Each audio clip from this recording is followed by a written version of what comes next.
Hey everybody, it's Julie. Today's subject is social media for authors. Now, I will tell you right up front that this is not an instructional video on social media because I certainly don't consider myself any kind of expert on the subject. But what I do want to address is that everybody makes a lot of noise about having a good social media and internet presence before you get a book deal or before you start chasing any of your serious publication attempts. And that is kind of blown out of proportion.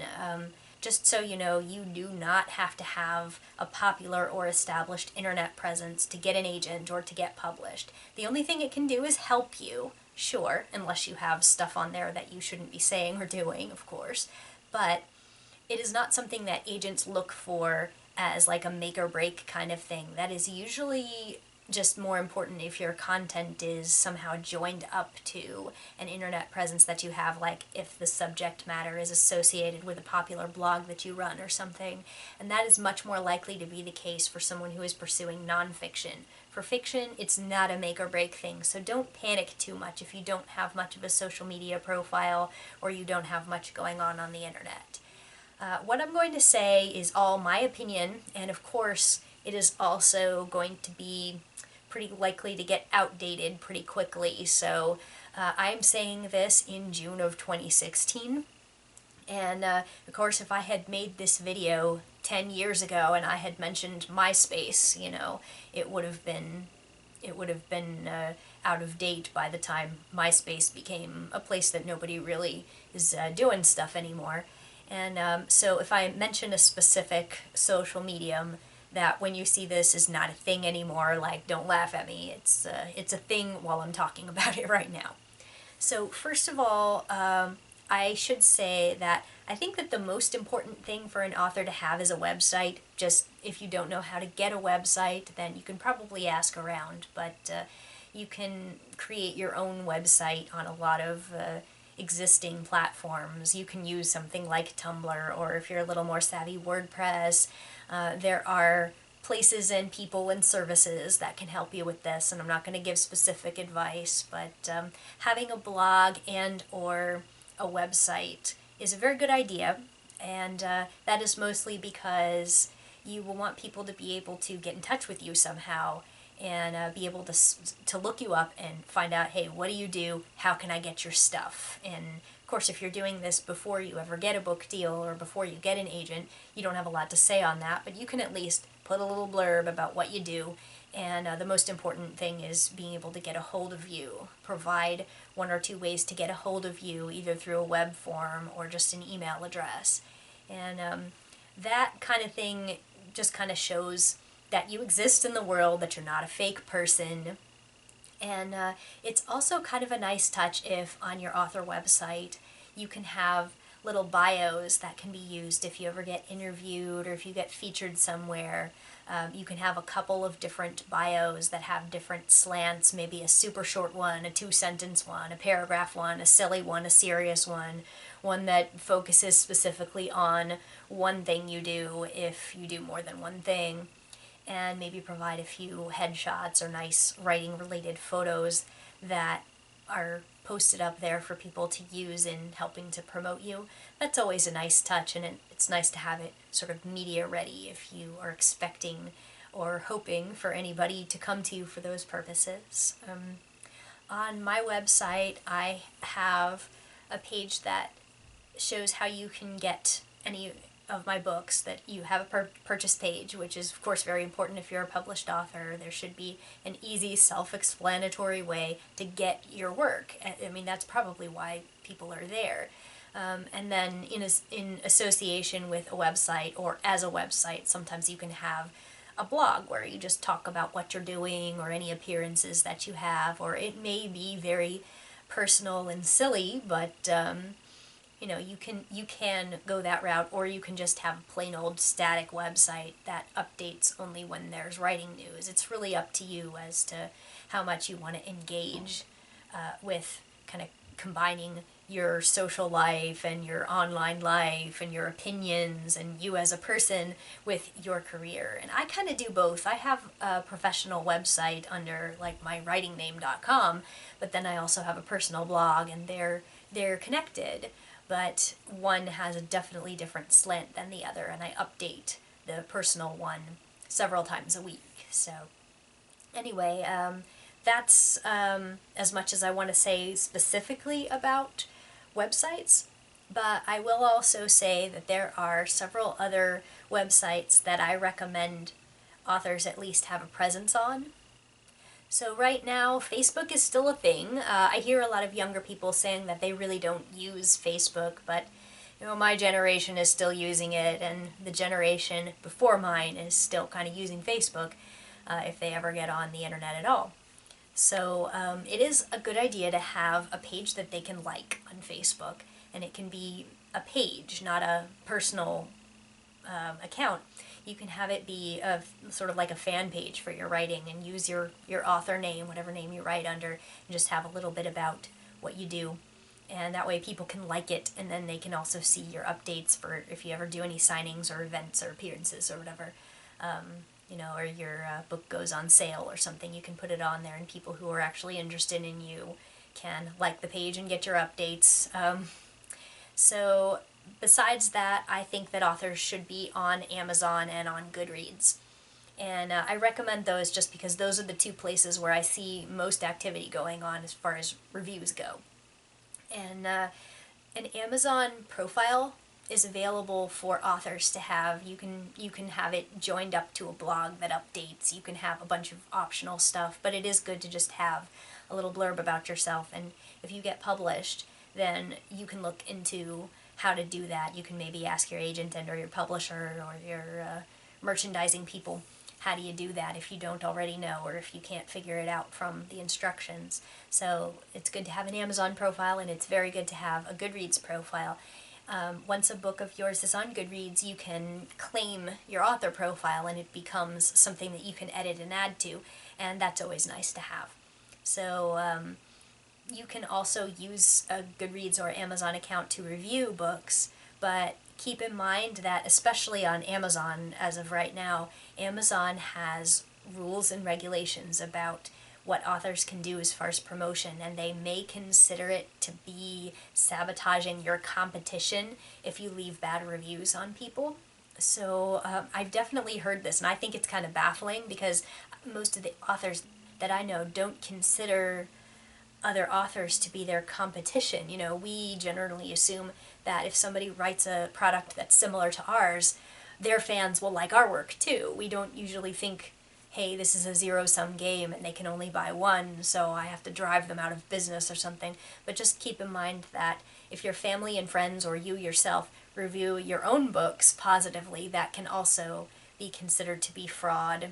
And there are some rules that you'll want to learn if you're going to use Amazon for both reviewing work and for having an author profile on there. So just, keep that in mind when you claim profiles. Beyond that, I would say social media is kind of up to you. A lot of authors are on Twitter, and I cannot recommend Twitter enough. I'm not on it as much as I really ought to be, but I do maintain a presence there. I do answer questions, I do respond to people, and I really like Twitter, except for the fact that I'm very wordy, so it's kind of a difficult platform for me to be able to get any ideas across on, because you have to be so concise, and that's really not one of my talents. But that said, I think that it's a great place to have for connections and also for accessing resources. And on top of that, Twitter can really be a good place to join up to contests and connect with agents and learn things about people and learn what's out there in ways that you probably wouldn't have otherwise. Besides Twitter, obviously, some authors are on YouTube. I would say not that many authors in comparison to Twitter are on YouTube, but some of us are. And some people just have a YouTube account so that they can comment on other videos, so that's always good to have. Then, of course, there are blogging platforms like Tumblr, where some people will just have an account to reblog things or comment on things, and, that's legit. I have a Tumblr, but I don't really use it for author stuff. I mostly use it for activism, which does tie in somewhat to my asexuality book.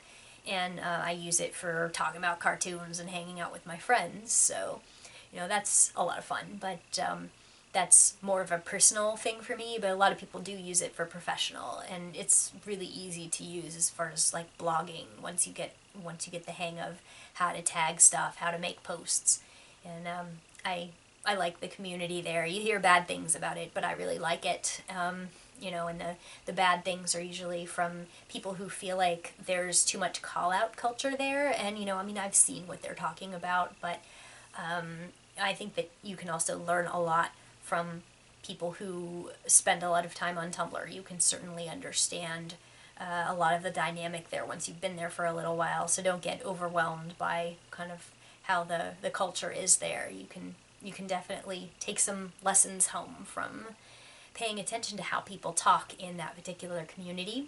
I know I have. And of course, some people have platforms on places like Instagram, Snapchat, Periscope, those kinds of places. I have an Instagram, but I hardly ever use it for anything related to writing, at least. And I don't have those other two that I just mentioned, but some people like having those. And sometimes it really just depends on what kind of audience you want to connect to. Like, you can look at the average ages and the average interests of people who are active in those communities and say, like, is this appropriate for maybe the type of stuff I write? Is it appropriate for me as a person? Like, do I enjoy engaging with those types of people? Is there communities there that I can access and learn from and contribute to? And of course, there are also writing-related websites like Absolute Write that have a lot of forums, and you can create a profile on there and interact with people there. But that's kind of a very specific, like, social media that is wrapped up in a very small, specific community, and so I wouldn't really consider that to be like mainstream social media.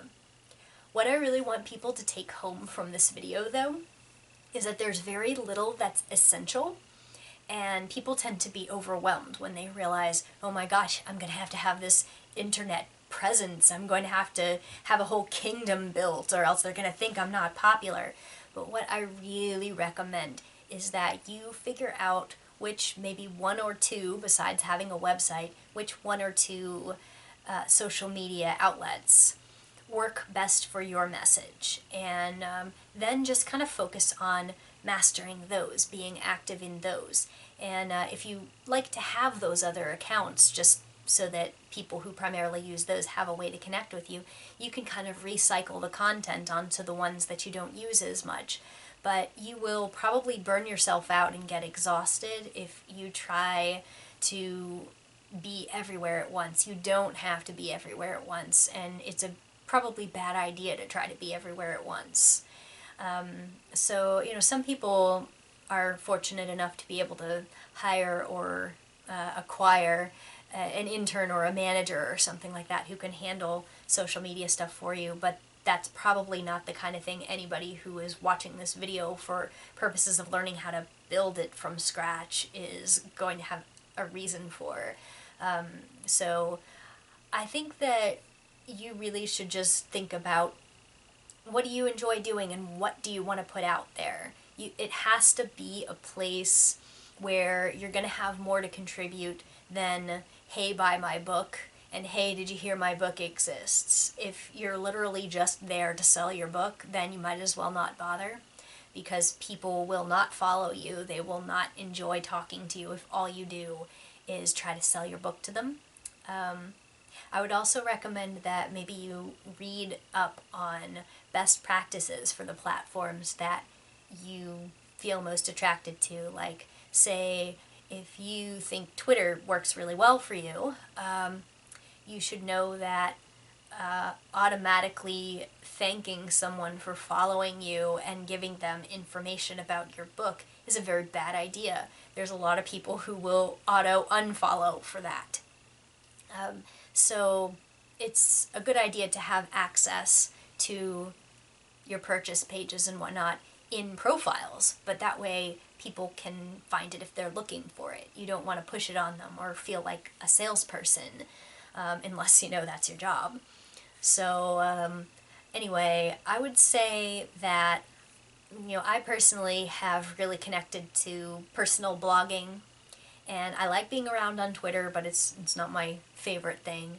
And I'll post occasional updates on Facebook, but I really like long form kind of conversations, so I think that that's why I'm drawn to blogging.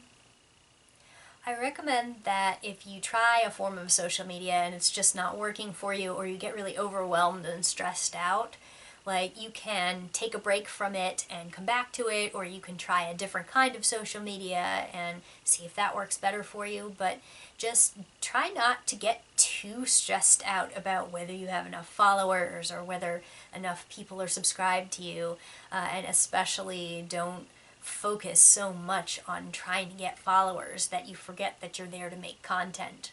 Because generally, if you make really good content and you're friendly with people and you engage, you respond, then you will get followers in response to that. People like a moderate level of interaction and good content.